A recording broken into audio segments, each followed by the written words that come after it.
ನಮಸ್ಕಾರ. ನೀವು ನೋಡ್ತಾ ಇದ್ದೀರಾ ಜಿ ಕನ್ನಡ ನ್ಯೂಸ್. ನಾನು ಶಿವರಾಮು. ದಿನದ ಎಲ್ಲ ಪ್ರಮುಖ ಸುದ್ದಿಗಳನ್ನು ನೋಡೋಣ.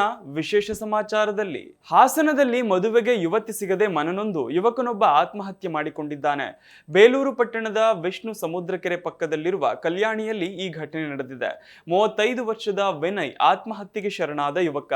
ನಾಗರಾಜ್ ಹಾಗೂ ಪದ್ಮಾ ಅವರ ಪುತ್ರನಾಗಿದ್ದ ವಿನಯ್ ಮೂಲತಃ ಚಿಕ್ಕಮಗಳೂರು ಜಿಲ್ಲೆಯ ಆಲ್ದೂರು ತಾಲೂಕಿನ ಗುಡ್ಡೂರು ಗ್ರಾಮದವನು. ಕಳೆದ 10 ವರ್ಷಗಳಿಂದ ಬೇಲೂರಿನ ಶಂಕರದೇವರಪೇಟೆಯಲ್ಲಿ ವಾಸವಾಗಿದ್ದು ಎಲೆಕ್ಟ್ರಿಷಿಯನ್ ಕೆಲಸ ಮಾಡ್ತಿದ್ದ. ಮಾಹಿತಿ ಪ್ರಕಾರ ಕಳೆದ 5-6 ವರ್ಷಗಳಿಂದ ಮದುವೆಗೆ ಹುಡುಗಿ ಹುಡುಕ್ತಿದ್ರು, ಯಾರೂ ಕೂಡ ಸಿಕ್ಕಿರ್ಲಿಲ್ಲ. ಇದೇ ಕಾರಣಕ್ಕೆ ವಿನಯ್ ಮನನೊಂದಿದ್ದಾನೆ ಅಂತ ಹೇಳಲಾಗ್ತಿದೆ.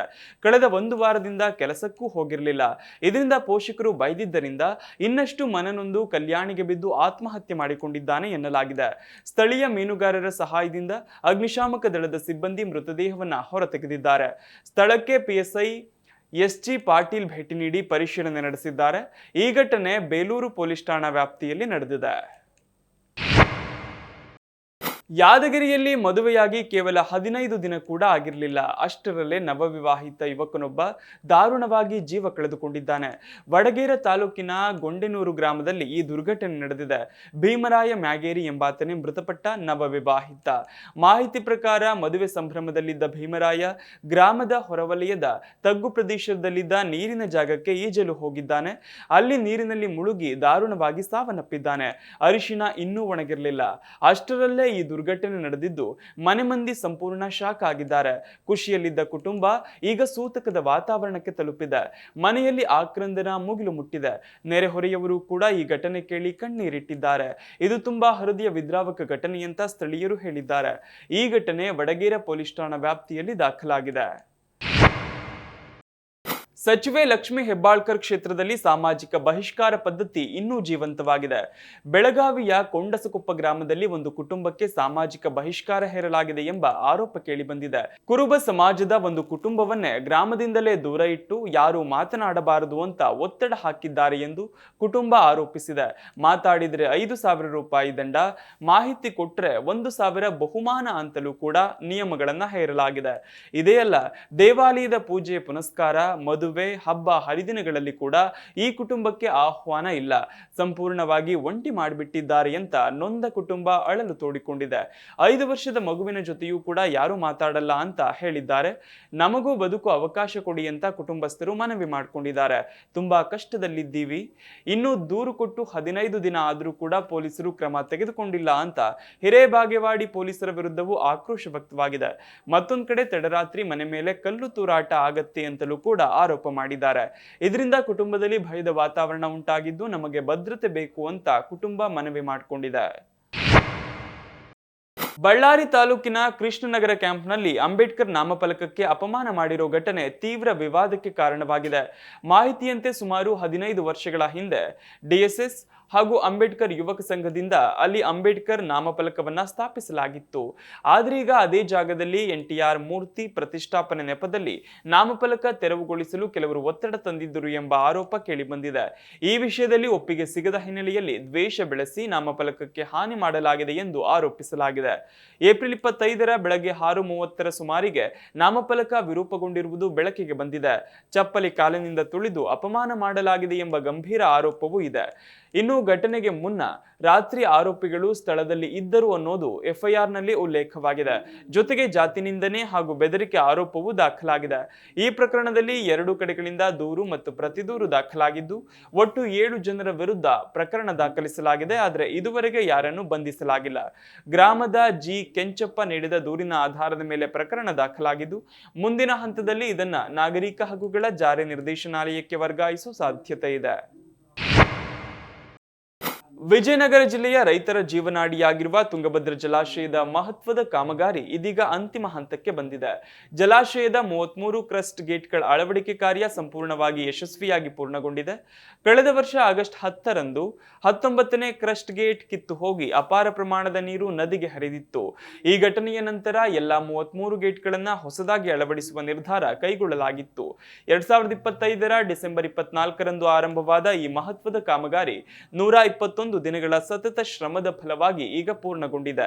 ಸಾಕಷ್ಟು ಸವಾಲುಗಳ ನಡುವೆಯೂ ತಜ್ಞರು, ಅಧಿಕಾರಿಗಳು ಮತ್ತು ಕಾರ್ಮಿಕರು ನಿರಂತರವಾಗಿ ಕೆಲಸ ನಡೆಸಿದ್ದು ಇದೀಗ ಗೇಟ್ ಅಳವಡಿಕೆ ಯಶಸ್ವಿಯಾಗಿ ಮುಗಿದಿದೆ. ಬಾಕಿ ಇರುವ ವೆಲ್ಡಿಂಗ್ ಹಾಗೂ ಬಣ್ಣ ಹಚ್ಚುವ ಕೆಲಸಗಳನ್ನು ಮೇ 15ರೊಳಗೆ ಪೂರ್ಣಗೊಳಿಸುವ ನಿರೀಕ್ಷೆ ವ್ಯಕ್ತವಾಗಿದೆ. ಹೀಗಾಗಿ ಜಲಾಶಯ ಮಂಡಳಿಯ ಅಧಿಕಾರಿಗಳು ನಿಟ್ಟುಸಿರು ಬಿಡುವಂತಾಗಿದೆ. ORK ರೆಡ್ಡಿ, ನಾರಾಯಣ ನಾಯಕ್ ಹಾಗೂ ಚಂದ್ರಶೇಖರ್ ಸೇರಿದ ಹಾಗೆ ಅಧಿಕಾರಿಗಳು ಕಾಮಗಾರಿ ವೀಕ್ಷಿಸಿ ಸಂತೋಷ ವ್ಯಕ್ತಪಡಿಸಿದ್ದಾರೆ. ವರನಟ ಡಾಕ್ಟರ್ ರಾಜ್ಕುಮಾರ್ ಸಮಾಧಿ ವಿಚಾರ ಸದ್ದು ಮಾಡ್ತಿದೆ. ನಟ ಹಾಗೂ ಸಾಮಾಜಿಕ ಕಾರ್ಯಕರ್ತ ಚೇತನ್ ಅಹಿಂಸಾ ನೀಡಿದ ವಿವಾದಾತ್ಮಕ ಹೇಳಿಕೆಗೆ ಅಭಿಮಾನಿಗಳಿಂದ ವಿರೋಧ ವ್ಯಕ್ತವಾಗ್ತಿದೆ. ಈ ನಡುವೆ ಜೆಡಿಎಸ್ ಯುವ ಘಟಕದ ರಾಜ್ಯಾಧ್ಯಕ್ಷ ನಿಖಿಲ್ ಕುಮಾರಸ್ವಾಮಿ ಹಾಗೂ ಚೇತನ್ ಅಹಿಂಸಾ ನಡುವೆ ಸಾಮಾಜಿಕ ಜಾಲತಾಣದಲ್ಲಿ ತೀವ್ರ ವಾಗ್ವಾದ ನಡೆಯುತ್ತಿದೆ. ಚೇತನ್ ಚುನಾವಣೆಯಲ್ಲಿ ಸೋತವರ ಕುರಿತು ಪ್ರಶ್ನೆ ಎತ್ತಿದ ಬಳಿಕ ನಿಖಿಲ್ ಕುಮಾರಸ್ವಾಮಿ ಖಡಕ್ ತಿರುಗೇಟು ನೀಡಿದ್ದಾರೆ. ಅಣ್ಣಾವರ ಹೆಸರು ಹೇಳಲು ಯೋಗ್ಯರಲ್ಲ ಎಂಬುದಕ್ಕೆ ಪ್ರತಿಕ್ರಿಯೆ ನೀಡಿದ ನಿಖಿಲ್, ಡಾಕ್ಟರ್ ರಾಜ್ಕುಮಾರ್ ಎಂದರೆ 6 ಕೋಟಿ ಕನ್ನಡಿಗರ ಭಾವನೆ ಎಂದು ಹೇಳಿದ್ದಾರೆ. ಹೆಸರಿನಲ್ಲಿ ಅಹಿಂಸೆ ಇರಬಹುದು, ಆದರೆ ನಿಮ್ಮ ಮಾತುಗಳು ಕನ್ನಡಿಗರ ಭಾವನೆಗಳಿಗೆ ಹಿಂಸೆ ನೀಡುತ್ತಿವೆ ಎಂದು ನಿಖಿಲ್ ಕುಮಾರಸ್ವಾಮಿ ತೀಕ್ಷ್ಣವಾಗಿ ತಿಳಿಸಿದ್ದಾರೆ.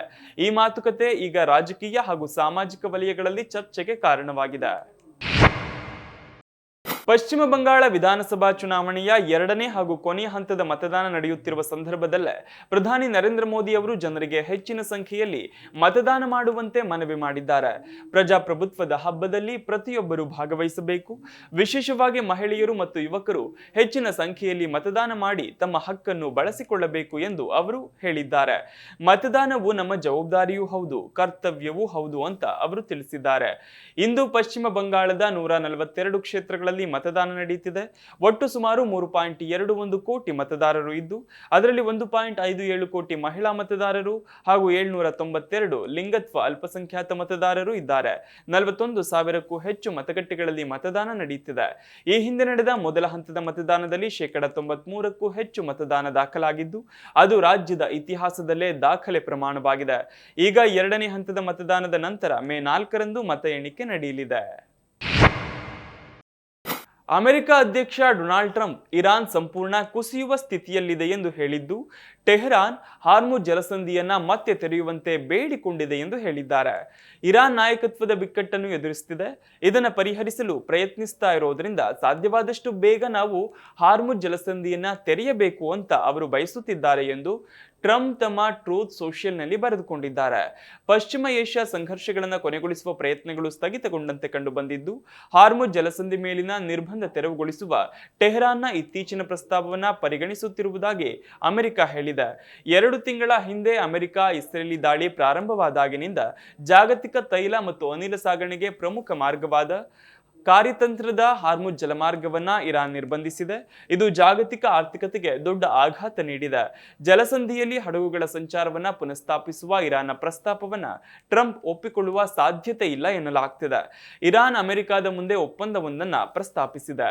ಇದರನ್ವಯ ಇರಾನ್ ಮತ್ತು ಅದರ ಬಂದರುಗಳ ಮೇಲೆ ಅಮೆರಿಕ ವಿಧಿಸಿರೋ ದಿಗ್ಬಂಧನವನ್ನ ತೆರವುಗೊಳಿಸಬೇಕು ಹಾಗೂ ಮಧ್ಯಪ್ರಾಚ್ಯದಲ್ಲಿನ ಯುದ್ಧವನ್ನ ಕೊನೆಗೊಳಿಸಬೇಕು. ಇದಕ್ಕೆ ಪ್ರತಿಯಾಗಿ ಇರಾನ್ ಪರಮಾಣು ಕಾರ್ಯಕ್ರಮದ ಕುರಿತು ಚರ್ಚೆಗಳನ್ನ ರಾಜತಾಂತ್ರಿಕ ಪ್ರಕ್ರಿಯೆಯ ಮುಂದಿನ ಹಂತದಲ್ಲಿ ಕೈಗೆತ್ತಿಕೊಳ್ಳಬಹುದು ಅಂತ ಇರಾನ್ ತಿಳಿಸಿದೆ. ಇರಾನ್ ಮತ್ತು ಅಮೆರಿಕ ನಡುವಿನ ಸಂಘರ್ಷದ ನಡುವೆಯೇ ತೈಲ ರಫ್ತು ಗುಂಪುಗಳಾದ ಒಪೆಕ್ ಮತ್ತು ಒಪೆಕ್ ಪ್ಲಸ್ ನಿಂದ UAE ಹೊರಬರಲು ನಿರ್ಧರಿಸಿದ್ದು, ಇದೊಂದು ನಿರ್ಧಾರ ಜಾಗತಿಕ ತೈಲ ಮಾರುಕಟ್ಟೆ ಮೇಲೆ ಪರಿಣಾಮ ಬೀರುವ ಸಾಧ್ಯತೆ ಇದೆ ಎನ್ನಲಾಗಿದೆ.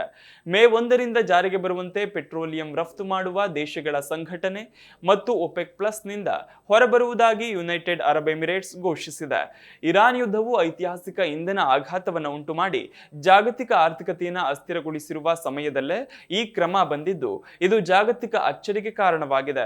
ದೇಶದ ಸರ್ಕಾರಿ ಸ್ವಾಮ್ಯದ ಸುದ್ದಿ ಸಂಸ್ಥೆಯ ಮೂಲಕ ಈ ನಿರ್ಧಾರವನ್ನು ಘೋಷಿಸಲಾಗಿದ್ದು, ಈ ಕ್ರಮ UAEನ ದೀರ್ಘಕಾಲೀನ ಕಾರ್ಯತಂತ್ರ ಮತ್ತು ಆರ್ಥಿಕ ಆದ್ಯತೆಗಳೊಂದಿಗೆ ಹೊಂದಿಕೆಯಾಗತ್ತೆ ಅಂತ ಹೇಳಿದೆ.